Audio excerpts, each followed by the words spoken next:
We've all been taught that the path to clear skin starts with obliterating acne-causing bacteria. And there is this strange satisfaction of imagining some topical or some oral antibiotic mercilessly killing these dirty bacteria that are making our life miserable. But it turns out that acne is not actually caused by bacteria. And I know this is shocking. I was just as shocked when I learned this as you probably are right now. But it's true. Based on the science that we have currently available, it has put the nail in the coffin of the acne-causing bacteria hypothesis. So let's break it down and go back to the beginning and how this misconception started and what we do know about the causes of acne. In the 1950s, it was discovered that bacteria was present in acne breakouts. This is when the acne is caused by bacteria hypothesis originated. Researchers singled out a bacteria called Propionibacterium acnes, or P. acnes for short, as the culprit.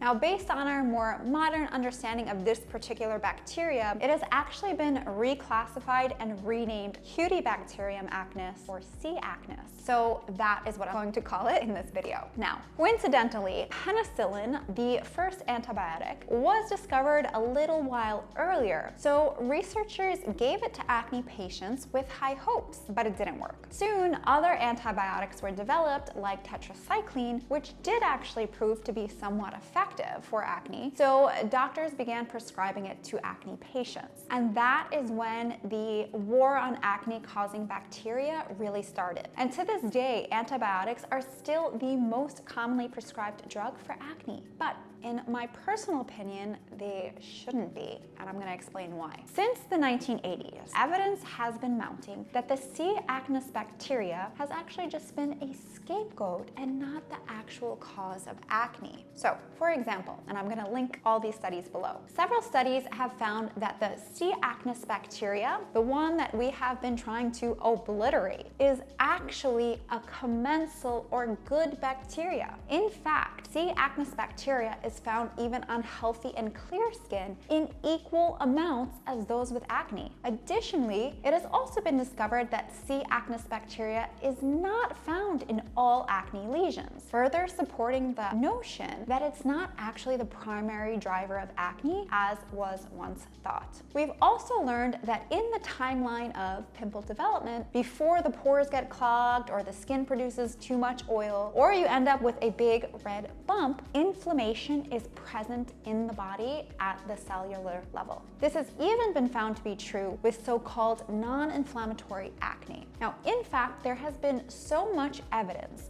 that points to inflammation as the root cause of acne that in the early 2010s, acne was reclassified from a bacterial infection to an inflammatory disease. So in retrospect, we realized that the primary reason antibiotics helped acne at all is likely due more to their anti-inflammatory effects than their antimicrobial effects. But here's the thing. There are much safer methods of reducing inflammation, namely diet and lifestyle changes, which don't come with the very real and serious potential side effects of long-term antibiotic use. Long-term antibiotic usage increases the risk of inflammatory disorders, which is a huge paradox, right? Because acne is an inflammatory disorder, but also other inflammatory disorders like gut dysbiosis, leaky gut, IBS, Crohn's, or IBD. It also increases your risk of yeast infections, which are definitely not fun, and even an infection called C. difficile, which is a very,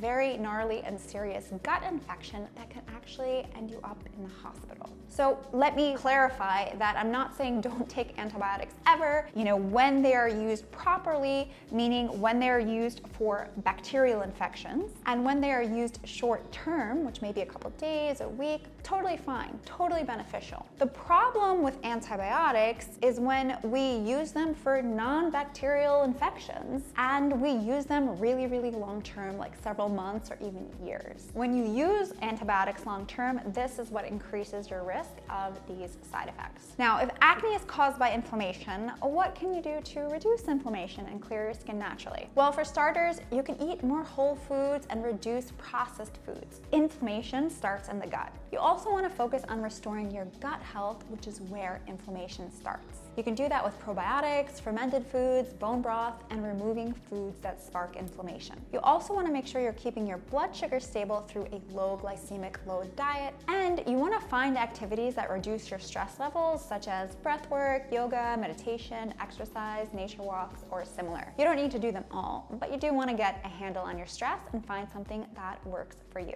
Now, if you want a step-by-step actionable plan to help you do all of the above, be sure to download my Clear Skin Plan, which I will link to below. I hope this gives you a new perspective and sets you on a more effective path to clearing your skin without the negative side effects. For more videos like this, be sure to subscribe and hit the little bell so you're notified when a new video is released. And also leave a comment below what was most surprising or shocking in this video, and what would you like to learn more about? All right guys, thanks for watching, and see you in the next video.